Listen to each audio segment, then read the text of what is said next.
we're starting to all get on the same page, and that there are two purposes for this program. One is to characterize that groundwater and that aquifer, and the second purpose is to provide some assurance to those people that are drinking the water that their water is safe to drink. One does not necessarily best do the other, and the other does not best do it. They both need to be done. We heard from the monitoring folks that the purpose was to fix the problem. That's very forward thinking, and that is correct. And that is one purpose. The other purpose is based in the here and now, which is to tell people what they're drinking. Those are different purposes.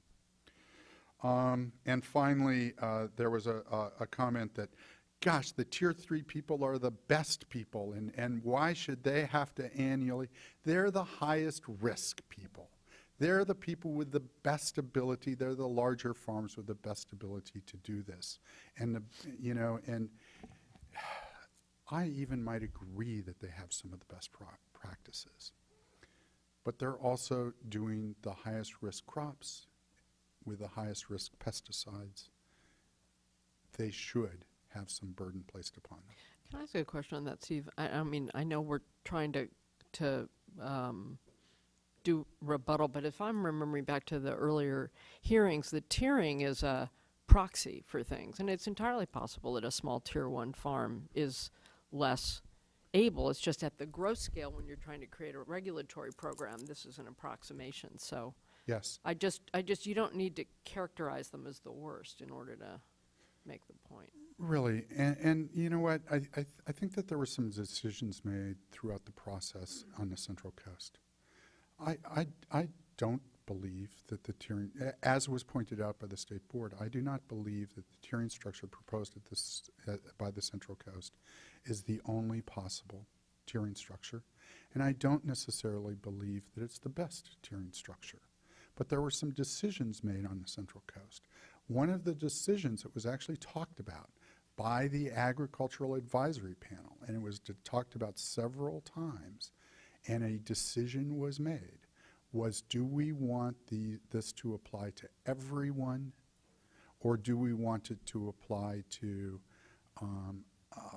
in other words, the burden to apply to everyone, or do we want it to apply to those that might be able to meet the burden? And the choice was the latter. And that's why we ended up with that, acreage figure. And then we get further down the process and we get criticized for the acreage figure. It really was kind of, we've gotten to the point where it's a no-win situation. It was a decision that was made. I don't know if it was the best decision. Thank you. Thank you.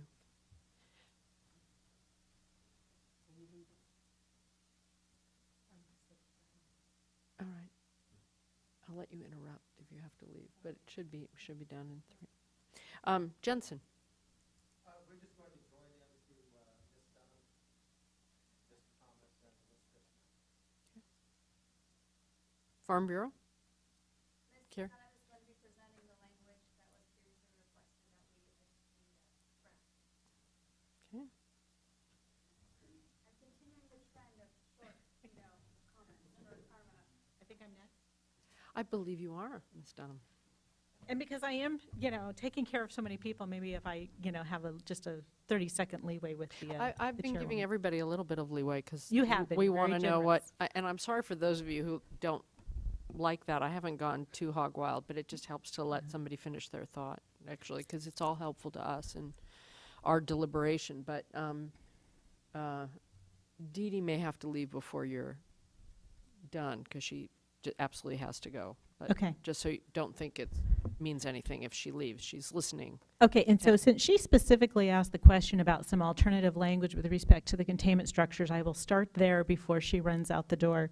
I do have some proposed language, and just because it's much easier to borrow from other orders that exist, this is borrowed from another order. I don't know if I'm allowed to say that it's one that might be pending before you from a different region, but it is the containment structure language that is coming out of the Central Valley orders in the WDRs. Yeah, what did they do? And so that language is, it says settling ponds, basins, and tailwater recovery systems shall be constructed, maintained, and operated to prevent groundwater degradation, erosion, slope failure, semicolon, and minimize the discharge of sediment, period. The construction and operation must be consistent with applicable NRCS conservation practice standards and NRCS or UC cooperative extension recommendation or equivalent alternative standard. So that is other language that is being used in other places with respect to containment structures.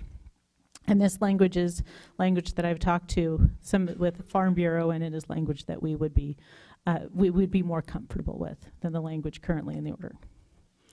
So that is to answer that question. The other issue I just want to bring up, and I just want to, Board Member Moore, you seem to be a little frustrated with agriculture and that you weren't certain that we were taking our responsibilities to protect human health seriously, and I just want to convey to you that we absolutely do. And we do believe that it's important for us, where we've done this monitoring, to notify users and to protect public health. And I think it's important to remember that, we're here having this discussion about monitoring in domestic wells for agriculture because it's the irrigated ag order before you, and because there's a serious problem in the Central Coast. But if we really want to protect domestic water users, then we need to look broader.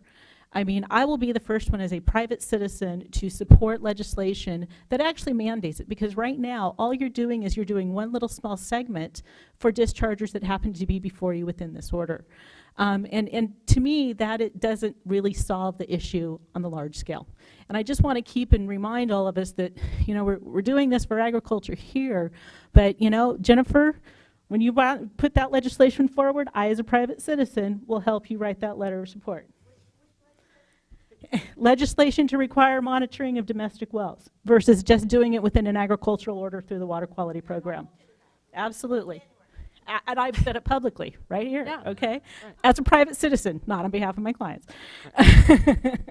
Anyway, so I just want to make sure we keep in context that this is what we're dealing with, and why when we talk about wanting incentives for cooperative programs, the value you get in a cooperative program is you get that additional characterization that individuals can't do. So it is a trade-off. It's like, yeah, maybe we give a little bit on the risk, but in exchange we get more information, we get the studies, we get better educational tools to the growers, versus if it's just all individual, you get one individual data point and a notification at 45, and if they're tier 1 and tier 2, they don't even monitor annually. So, I mean, I think we just want to keep in mind that if we want the additional information, we do have to incentivize our third-party programs. Thank you. Thank you.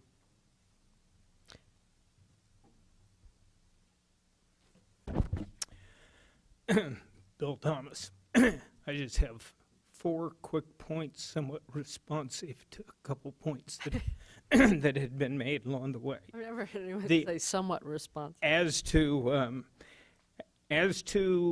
the enforcement on cause or contribute, which hasn't been used widely in non-point source agricultural settings. We are Well, at nothing has. And say again? nothing. No, go ahead. Yeah. Sorry. The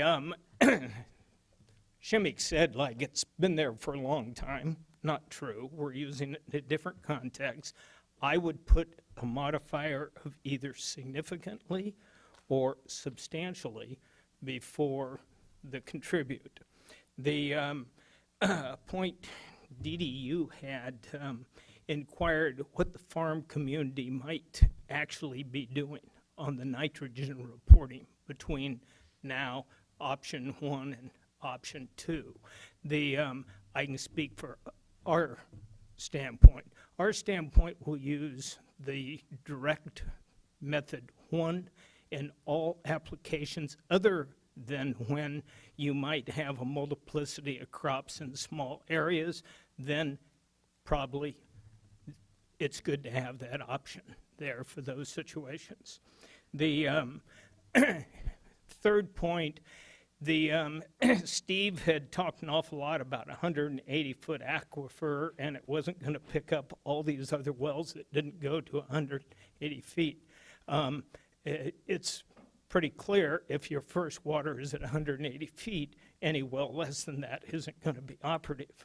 A statistical significant setting will not just geographically need representation, but also as to the depths of wells, and all wells, even those that are far shallower than that, would be considered in making it a representative sample.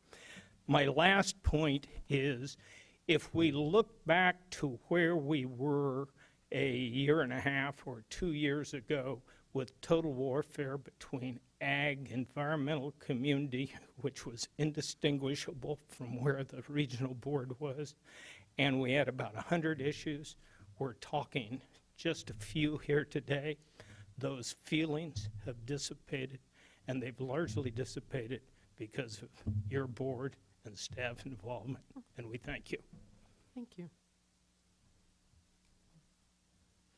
Central Coast. Hello, Frances McChesney, Central Coast Water Board attorney. Pardon me, can I just jump in? I apologize. I've got to go to back to school night for my son. cool. So anyway, I just wanted to thank everyone, and I really appreciate people being so thoughtful and open to, different creative approaches. I wish I could stay here for the discussion, but I'm sure I'll be following up with staff. The one thing I did want to queue up is that that discretionary 14-day blackout for ex parte communications, I really don't like it. I would like to be able to continue the dialogue. I suspect that we may be continuing this, and I'd like the opportunity to talk with the stakeholders. So to the extent that you all can have a discussion on this in my absence and maybe make some modifications, I would sure appreciate that. So thank you all.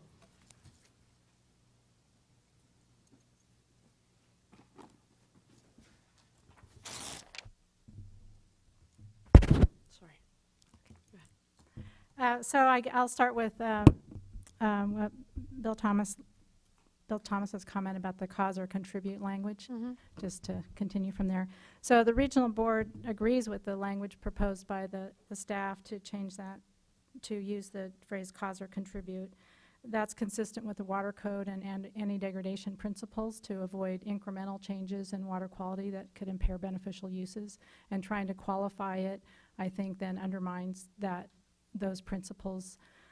The other thing is, I think that the language regarding the iterative process protects the dischargers from unreasonable enforcement even with that language. So I don't think it's going to create some concerns. And it is language, it's not used in all permits but it's used in all NPDES permits and many waste discharge requirements and waivers. I believe the Los Angeles Regional Board's ag waiver uses that language. I also wanted to comment on the legal issues raised by Ms. Dunham regarding the compliance provisions.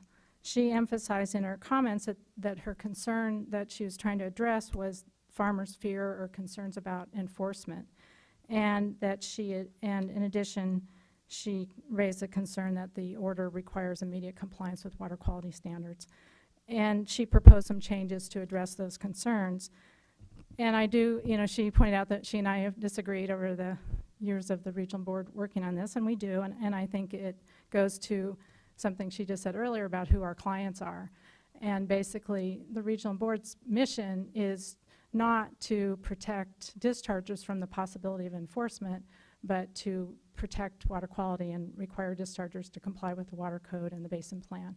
So the regional board really worked on trying to provide the flexibility to the ag community given the nature of their discharges and the complexity of complying, but not to undermine the requirement that they ultimately comply with the water code and meet water quality standards. The issue of enforcement is addressed in the state board's enforcement policy and the non-point source policy, which provides for progressive enforcement and reasonable enforcement to assure compliance, but not by qualifying the language of the statute requiring compliance with water quality standards. I think that the draft order before you really provides great clarity on this issue, and I would propose that you not accept any changes that would further qualify an already very generous standard. You know, other dischargers do have to immediately comply with water quality standards and are subject to enforcement. So this order provides them a lot of flexibility. The other thing I just want to mention quickly, I'm out of time, do I get more time? Is that Ms. Dunham proposed to delete provision 23, which is to comply with the basin plan, and I request that you not delete that. It is different than the provision 22 in that the basin plan does contain additional requirements that apply beyond just water quality standards. The other thing I wanted to point out is that Angela has requested in her comments earlier today that some of the reporting that would be, that the order proposes to include in the farm plan be included in the annual report. And the reason for that is that the farmers are being required to collect that information. It's not difficult to put it into the annual report, but if the regional board staff has to track it down, it is very, uses a lot of resources that they don't really have to do that. And if they're already collecting the information, there's already methods in place to protect proprietary information, and it just makes sense to put it in the annual report so it's easy to see and easy to follow up on rather than having to go to an individual farm to look at their farm plan. And I think Angela pointed out some of those things already. And then I wanted to just comment on the language that Tess proposed about the percolation ponds. And I, having not seen it, just heard it, I wasn't sure, but it appeared that it didn't address one of the issues of concern to the regional board, which is that percolation can cause, it doesn't address percolation of waste to groundwater such as nitrate. And it seemed to address. Avoid degradation Yeah, of groundwater. it said prevent degradation. That was Okay, early so in the, it's- Groundwater, right? I didn't catch everything else, but I caught. Yeah, okay. Well, That was the thing. one possibility is to leave the language that your staff has proposed, but an earlier version had minimize percolation that cause or contribute to exceedance of water quality standards. And the way it's written now, I think it says avoid percolation of waste, and that could be qualified to say avoid percolation of waste that causes or contributes to the violation of water quality standards or exceedances of. And then you could have some degradation, you just couldn't, so you wouldn't have to have no percolation, but you need to be paying attention to it. So with that, other than the changes we suggested earlier, we support the order. Thank you very much. Thank you. I have a couple questions, Okay. maybe for Ken, I'm not sure. Maybe I was just Or- jumping on that last point a little bit. I was trying to imagine sort of managing a farm, and thinking, okay, how would I demonstrate, compliance with this? And I was thinking I might, and some of the discussion earlier touched on it a bit, which was, well, what's in the source water that I'm using, right? So what would, as long as it's not overly contaminated, but there's going to be some kind of justification needed to say, this is what the water that would percolate otherwise, and the nitrates that would naturally be in it. That is not degradation, because to get to the issue that's brought up about molecules of nitrate, and so it's there's a subjective demonstration needs to be done. Are there any examples at the Central Coast where, people have provided data saying, here's what would otherwise percolate with respect to nitrate, and here's, why I think I'm not degrading groundwater? Well, being the attorney, I don't know, Yeah. but do you have any? See, that's an important point, I think. Angela Schroeder, Central Coast Water Board. As of now, we have very little data. And that's part of the point of this order, is to figure out both the presence of those types of containment structures, the volume that they would hold, the frequency, and then what would be the quality of the water. So that's part of the purpose. There is some data from grants that talk about the efficacy of the wood chips that were discussed earlier, and other different practices. But that's about all we have.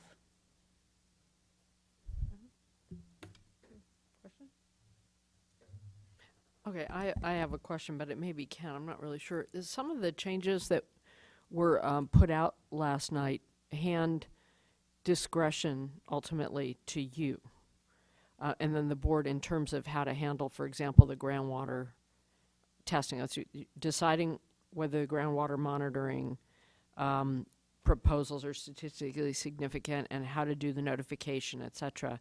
And I wanted some response from you on whether how you felt capacity-wise about that, or who should do the notification. Should it be you? Should it be? Ken Harris, Executive Officer, Central Water Board. And I'll ask Angela, I mean, we're taxed already. As you heard, we have, really, we're funded at 2.5 PYs positions to run this program. We do borrow from other programs to make it work. But right now, we already are doing notifications, but it's on a small scale where we, so San Lucas was an example, but there are others where if we become aware of wells that are exceeding it, we'll notify people. But there is a certain amount of work that goes to that.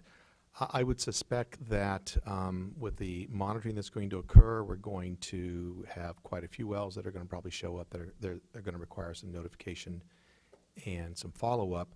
We had the discussions with the co-op during the development of their program. They are not comparable. I don't want to talk specifically about Okay, that program. It's just the idea of I think giving in you the those long run, it's probably responsibilities. best that we do the notification, because if enforcement action were needed or some nudging to get someone to do something, it probably is best that we're doing that directly. But it will be a workload, and we're going to have to figure out how to handle that.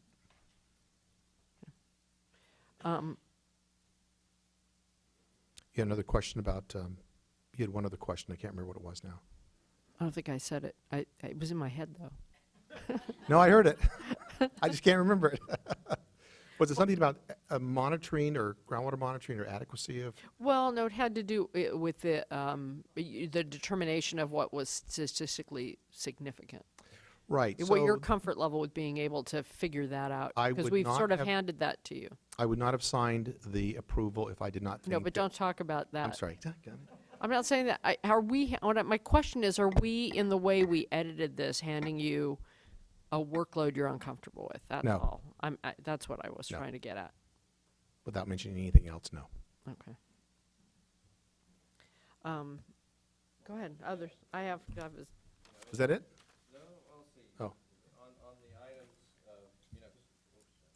There's some, fresh language, right?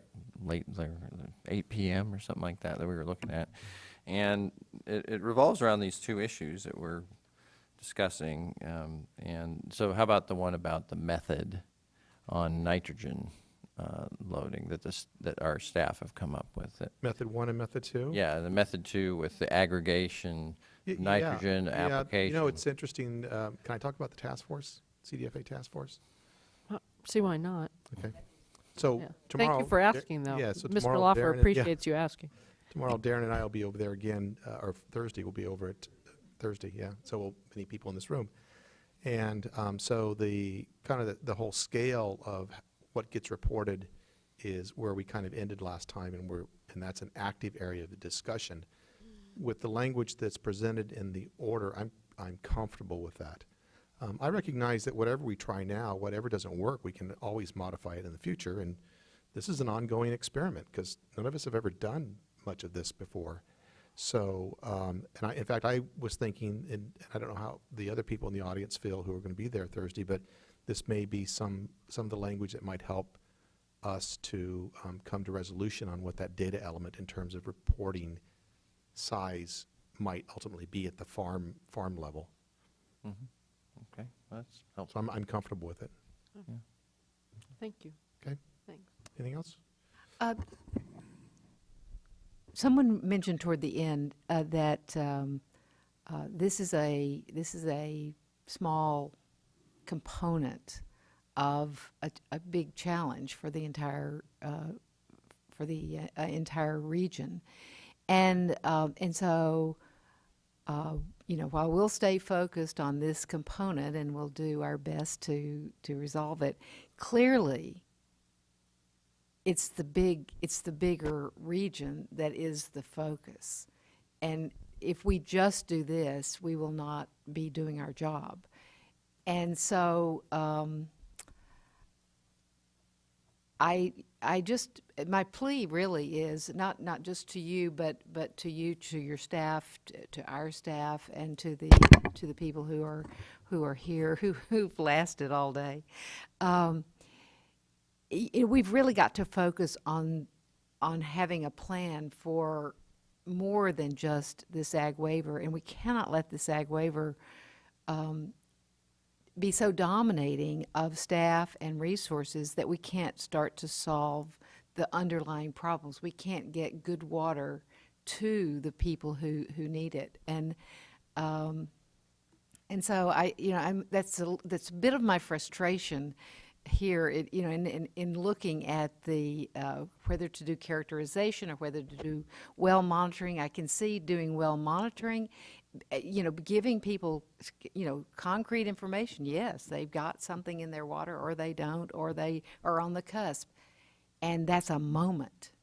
And then you do it again and again and again. And if all we're doing is telling people they've got bad water, that's not going to solve the problem. So I don't know. That's just I'm going to have to figure out how to deal with this. But I'm not satisfied with just staying very narrow. So if I'm understanding your question is, so great, we settle on how we're going to monitor and discover which wells are bad. Then what's next? Right. Mm-hmm. So someone said today that under-the-counter treatment was good for a maximum of 3 years. You have a whole variety of examples out there with a single family on a single well, a community on another well. Where are we going to get the money, and how are we going to put infrastructure in place to solve the problem on an ongoing basis? If we could adjust the farmers' practices, if we had the knowledge to adjust the farmers' practices, so we're applying exactly the right amount of fertilizer, and we had a 1-to-1 ratio, which will never happen. We're working with a natural environment. We're still going to have a legacy problem for decades. Right. And I don't have an answer for you. I think that whole situation is much bigger than Region 3. I think that's something that's going to have to be solved at the statewide level. Mm-hmm. Can I add to what Ken said? Mm-hmm. So I just want to follow up on my opening statement in response to your question. I think the way we need to start addressing this problem is to get ahead of it. We have to start reducing the loading. We have to start measuring and documenting that reduction in loading, and it has to be reported. The problems of today were created yesterday. We have to stop the problem from happening into the future, and that's the way we're going to get ahead of the problem, and that's what I believe is our most important role. And so getting the information we can get now to drive those decisions is where we need to go. And we are more than happy to sit at the table with you and with all the stakeholders in the Central Coast and even stakeholders from around the state to try to come up with a long-term solution of how do we deal with replacement water. We certainly would be really interested in participating in that discussion. Jennifer Clary said January. January, okay. He's That's si- when I she can't, introduces the I can't bill. talk to the oh, legislature. sign him up in advance. But we can't talk to the legislature. We have to work through you folks, but yeah. Oh, thank yeah, you. that's right. Sorry, I didn't mean to get you in trouble there. I have a couple questions for staff. I know folks are tired and we need to figure out some next steps. But Darren, can you help me again? I mean, I think people have been very good about talking about the last since the timing, the more recent stuff, rather than relitigating or reliving the conversations we've had in earlier times, and a number of different folks have acknowledged that they might have had different takes on some of the issues that weren't discussed a lot today. But can you remind everyone, including me, about what we're sending to the expert panel and why? Because for example, one of the issues is the issue of how much information to collect, where to put it is a separate issue. And there were certain things, and I think the ratios were certainly one of them, that we thought the expert panel, and certainly the information that's happening in the other task force, will play into what we thought would be a more precise or thoughtful response. So can you just remind me which things are in the expert panel? I can look We at actually the made a page. list somewhere. We're just trying to Yeah. pull it up, but we can, Right. if we don't find that, we'll go through the order and just list them as we go. Yeah, some of it's in the order, I know. But Yeah, I know it you've is, been it is accumulating more. specified in the order. At some point, we pulled it out of the order and made Yeah. ourselves a list, so we would know. But I'll start while Darren's looking for that. I know the appropriateness of tiering is one of them. Bill's helping me out here, too. Here was our general description of it. The indicators and methodologies for determining risk to surface and groundwater quality, the appropriate targets for measuring progress in lowering that risk, and the efficacy of groundwater and surface water discharge monitoring in evaluating practice effectiveness. That was our broad description, and then we have specific sections of the order where we say this, we will present this to the expert panel. So the tiering, the appropriateness of tiering, and whether there's a more perfect way to go about getting at that.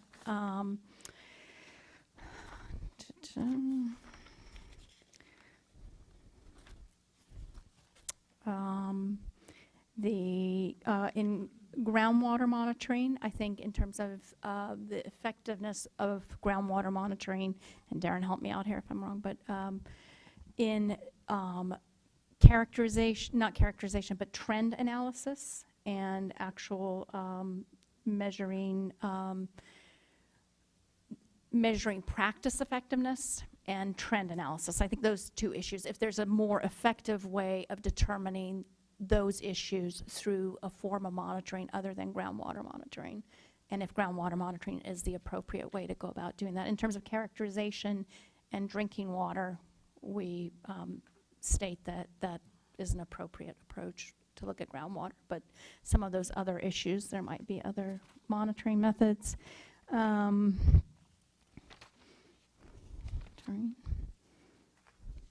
The appropriateness of individual surface discharge monitoring, that's one of the issues that will go to the expert panel.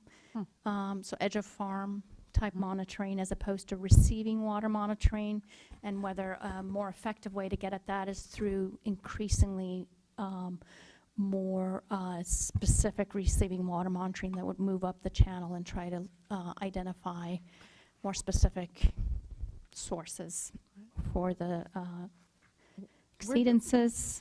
Where'd the ratio question hit into that? The ratio is going to the expert panel. I just didn't get to Right, that yet. okay. All of the nitrate loading issues, so the nitrate loading risk determination, the appropriate methods by which to report nitrogen applied, including the management block approach versus a nitrate loading unit, risk unit approach. Uptake from crop. Uptake, the calculation of the ratio, what the appropriate elements of the irrigation nutrient management plan should be. Am I missing anything? Okay. Again, the appropriateness of not just the calculation of the ratios, but using the ratios as targets for compliance. And I think that might be, Nope, thank you. tiering was at the beginning. Did I catch all of them? We found the document in the interim, so Darren could actually read it to you now if you wanted. You don't but have I to think we- reread it to We me. captured them all. Okay. And of course, I should comment that, so that's not the exclusive, right? That's like the starting list for the expert panel that will have Right. both a process for adding questions to that, that it will involve stakeholders to further expand upon that or clarify the language that we're asking. As you know, I wouldn't pretend to ask the question exactly right, and so I think it's even worthy of having folks chime in on making sure that the language in the question yeah. going to the panel is right, so that everybody agrees that it's being asked in the right way. Right. No, I think that's good, having it be so open. I do think that some people feel certain about things that aren't certain today on all sides, in a way that that's one of the things that's come through to me, and figuring out which areas we really do need that thought process on, I think is pretty important. So I like the approach of doing that.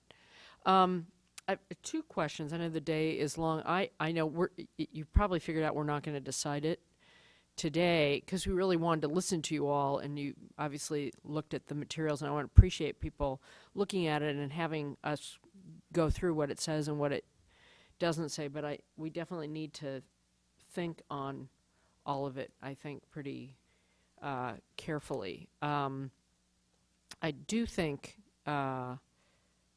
Dee Dee did want us to ponder the question of whether we would change our rule on the 14 days. I want to turn to you, Michael, because I know the reasons behind the 14 days, and I'm a little unclear of how we might be able to make a decision that would give us a little bit of time to be able to converse with people, but not a lot, because it's all got to be reported, and everybody's got to have a sense of who talked to who about what. So I'm sensitive to that, because I always like to talk to people more. I think it's good,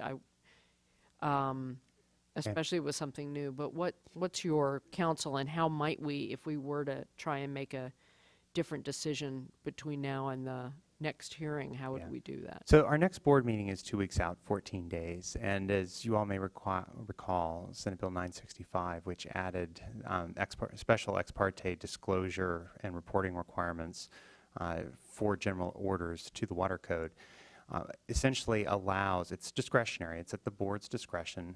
It's a standard part of our current hearing notices, or our board adoption notices, though, allows the board to put in place a 14-day prohibition before the decision. And in part, that's designed to ensure the comments are coming in a timely way and can be reported and disclosed and allow others to see them. It also allows for orderly processing of them. You know, in this particular context where an item is continued, the board can maintain, lift that prohibition during the continued period of time, or it is for a period not more than 14 days. So you have the option to choose a lesser period of time. I would suggest that the board consider tying this to any additional written comments you're going to receive. You had a change sheet that was circulated late last night. Staff was endeavoring to make those changes and get them out there, and you've had a lot of comment on them. But if the board was inclined to receive any additional written comment based on the discussions today, for example, there were several board members who asked questions about language. I know some of the prior written comments suggested language. If you were going to have a comment date, I would suggest that you tie that to the start of the prohibition period.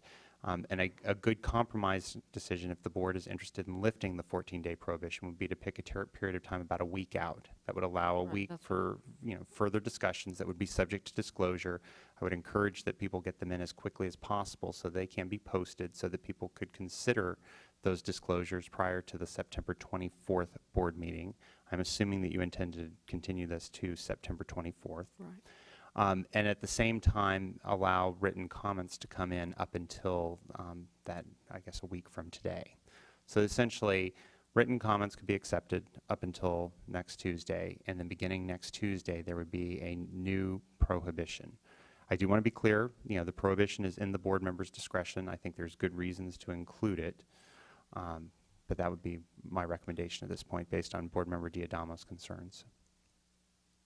That seems good, particularly since people just saw stuff last night. I mean, I actually, in general, like the 14 days, because I think it gives us time to process what we've heard, and I think if you, Jet, in a bigger sense, if you give more time, it's just a bigger workload on everyone to try and digest it in a short period of time. And obviously, since staff has to schedule briefings separately with 5 of us, sometimes they get lucky enough to do 2 of us at a time. It can take them a while also to navigate through it. But in this case, I would be open to that 1 week opportunity for people to submit written comments and to talk to us with a hard stop.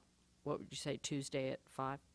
Next Tuesday at 5? You could say noon if you want, but it's up to you. Well, normally we would have comments due by noon. That allows So processing then noon. by Ms. Townsend. Okay.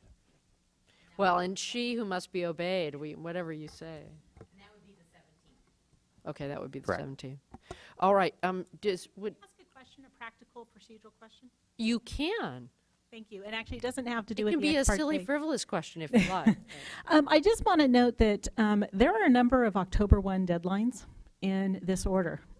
Right. Like October 1, 2013, like filling out annual compliance forms, that the proposed changes would delay till December 1st of 2013. How were we supposed to advise our members of what they should do? September 24th is a little close for them to know what to do. That's right.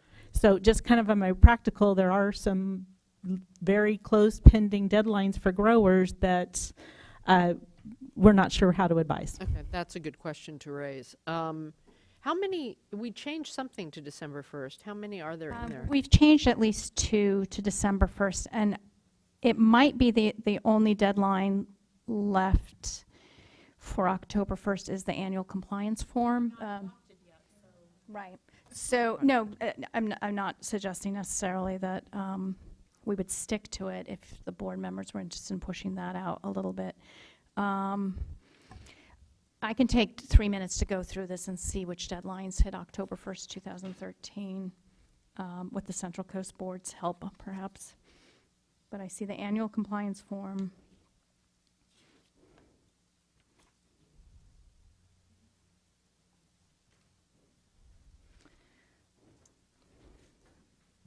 Oh, thank you. You So- probably know that better.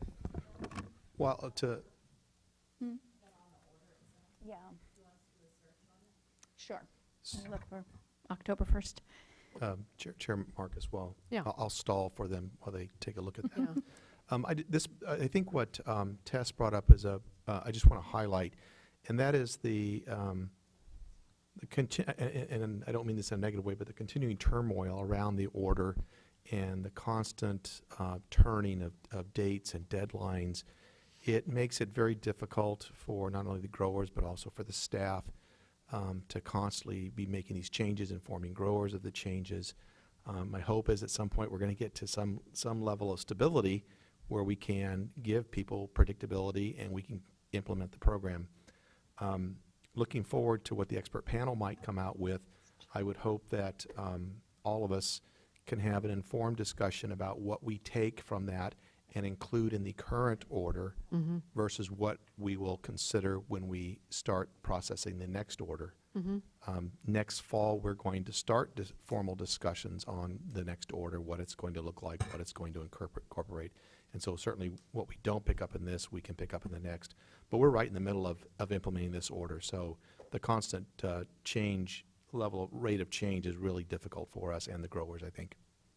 I recognize that, and I'm sorry. It's just this is hard, and we're trying to listen to everybody. And so the flip side is we make a decision that we don't feel comfortable with, and that, we have our role to play in it too. I totally understand the challenge that has for everybody, but I actually think I appreciate the sort of determined attention with which the stakeholders in this issue have actually tried, I won't say to meet each other halfway, but to understand each other. We're still not all there, and we're not trying to make it a consensus product, but there are choices to be made that we're just trying to do the best we can. I think we'll make a better decision, which hopefully will be helpful too.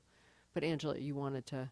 I was just going to offer help to ML and Darren. I think, so we had that stay, right? And so really with the annual compliance form, we are prepared to implement it the exact same way as was previously in place for the stay. Our intent was, pending the outcome of this hearing, to modify the content of the annual compliance form as directed by the board. The one thing I do think is potentially problematic for the growers is that individual discharge monitoring initiation, which was to begin on October 1st. And we actually requested that you delay that one out to December 1st, 2013. Which we are proposing to do in this order, but this won't be adopted at that point. So the one other deadline I'm seeing is it looks like individual submit groundwater monitoring results for individual groundwater monitoring. Is that? I don't think that one's particularly problematic. The growers already did that. You did not stay that requirement, so they already started that requirement in last year, and those growers who elected cooperative are not conducting that individual groundwater monitoring anyways, That I don't, one's not really that an one's not issue. problematic either. So, on the annual compliance form, and I was talking to Janine at the same time you were talking, but I think we probably have two options. One is to just submit it as it was under the stay order, so submit the same version, or to push it off by a couple of months to have it conform with the order we adopt. I'm looking for a recommendation. That's what Yeah, that look on my face. You know, I'd be interested in hearing what the Central Coast Board prefers.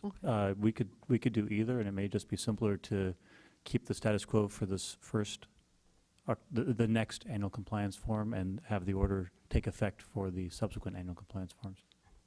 So that would actually be something that we would, that would be the default result in any case, because this board is not yet acting.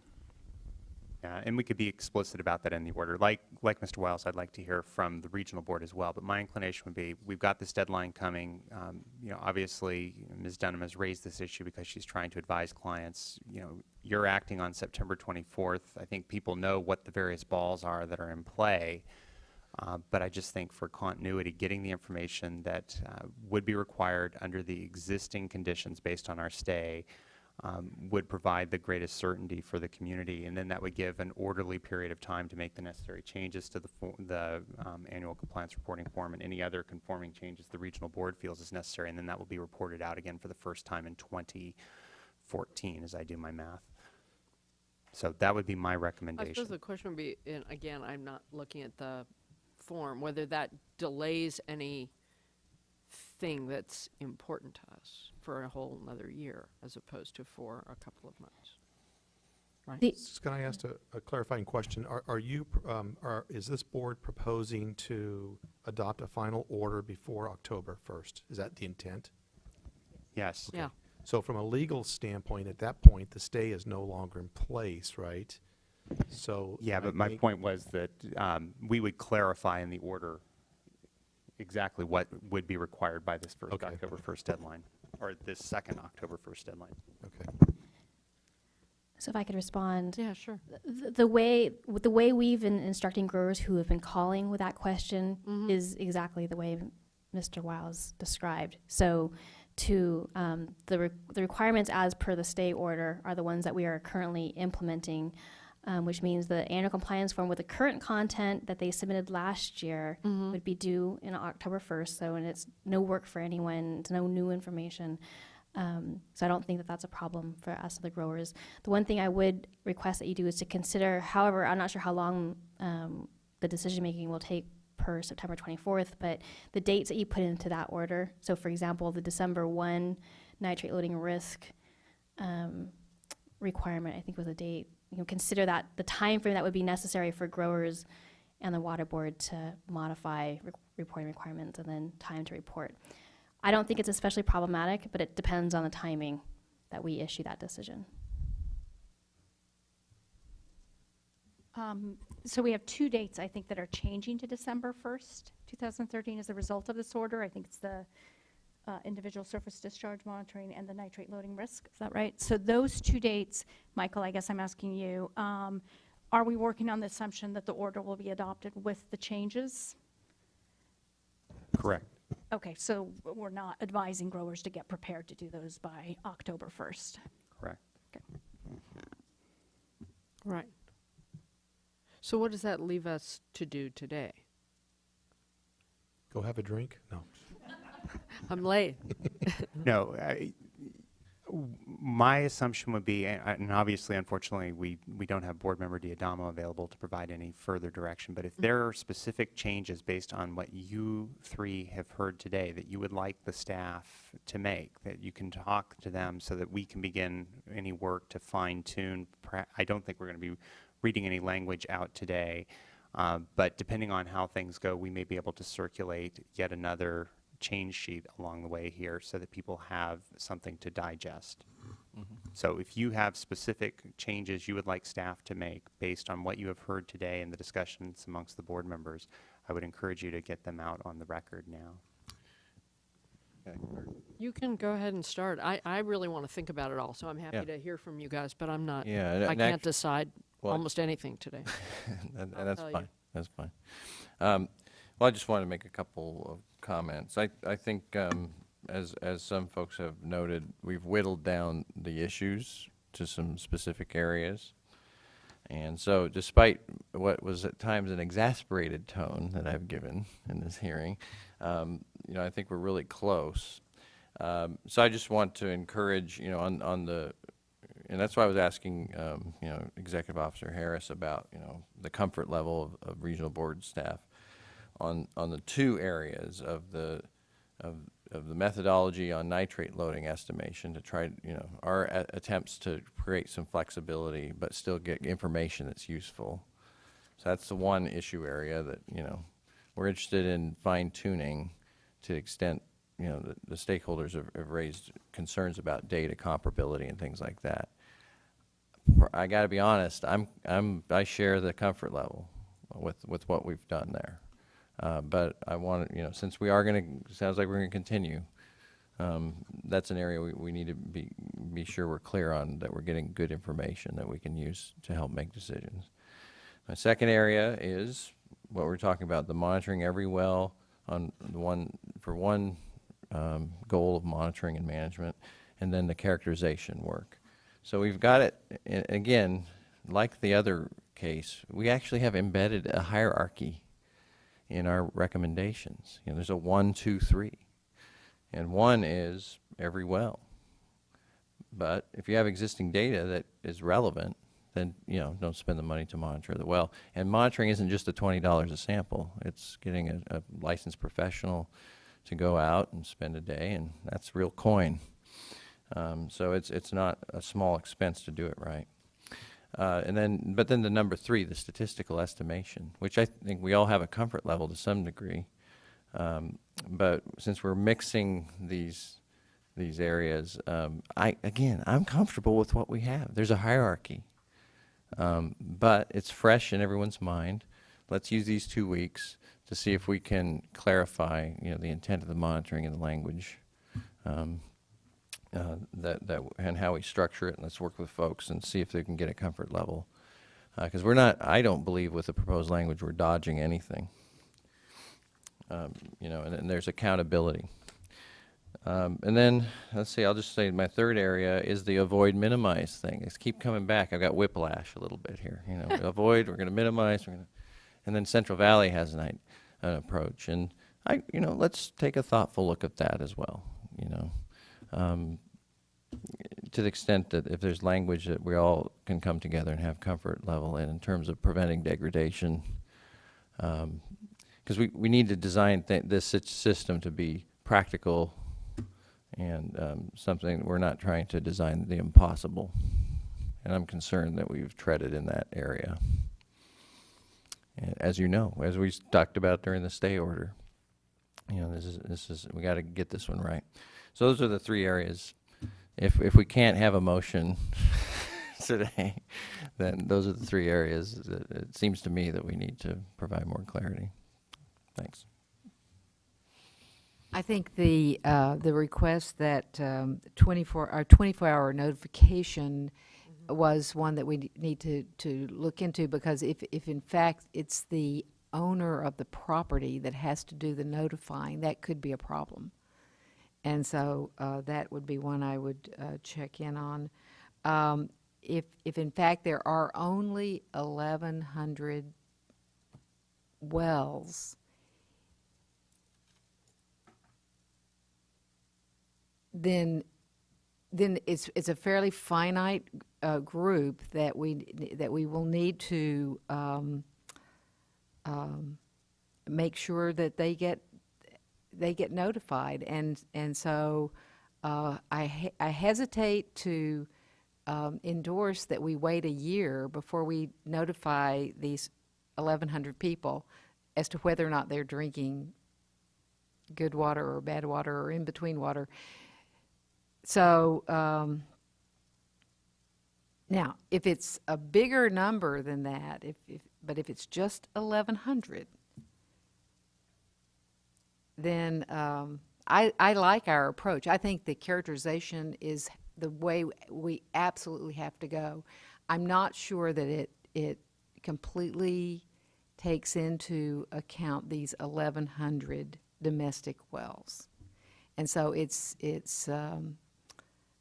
I'd be curious as to how quickly we can get out to those wells and or to those folks and what we would be actually telling them, and if we wouldn't be better off just finding out what their waters looks like. I don't think it's actually very helpful, to be honest, but I know it will give people some angst or comfort.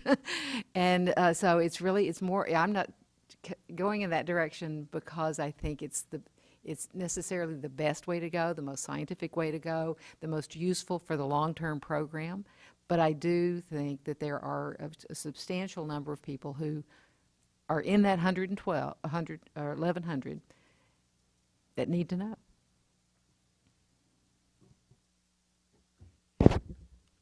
Thanks. Both are helpful.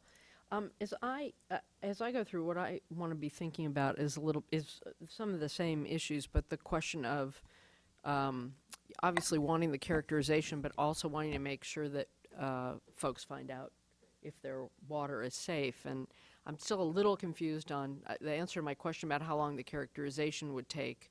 Of about a year seemed shorter than I was expecting it to be. Compared to the time it would take to actually test each well. I think, and it does depend on how many there really are and how much it really costs, because I do think you can, if I know you can theoretically do a characterization that would give you a pretty confident level, as long as you really were paying attention to where the wells actually are as opposed to guessing at where the wells are. And I got some comfort in the conversation that we had today, but I want to really think about that a little bit more, as well as think a little bit more about how the notification process might work.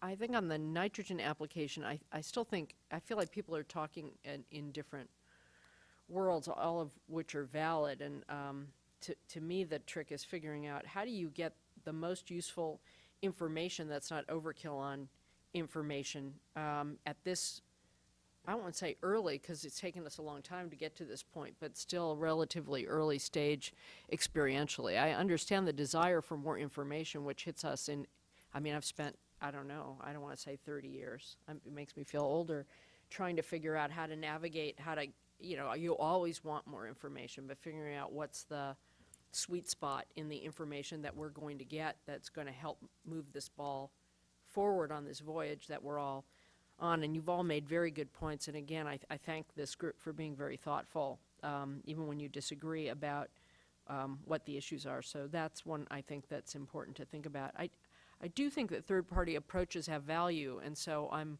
reluctant to not say that, because we haven't said only do a third-party approach. So I support encouraging it, just because it can be more efficient, and I do think there are times when they can work. I'm not judging any particular third-party coalition doing either the whole thing or groundwater. I don't. And I think there are trade-offs when you work in coalitions. I have seen them work in the metal plating industry, in the computer sector, in other places where you actually can get peers talking to peers, and that works faster than government people trying to force things. And so what you're trying to do is create just the right leverage for a movement towards improvement. I'm comfortable with the water quality compliance language we've come up with, cause and contribute and all of that. I feel comfortable where we are in what we've done. I understand the worst case scenarios that as a lawyer you do have to look at. I've done that. I know how to do that, but that is not, you can't torque things too much, I especially in this context where we're not dealing even with citizen suits. And on containment, I think some very good points about figuring out.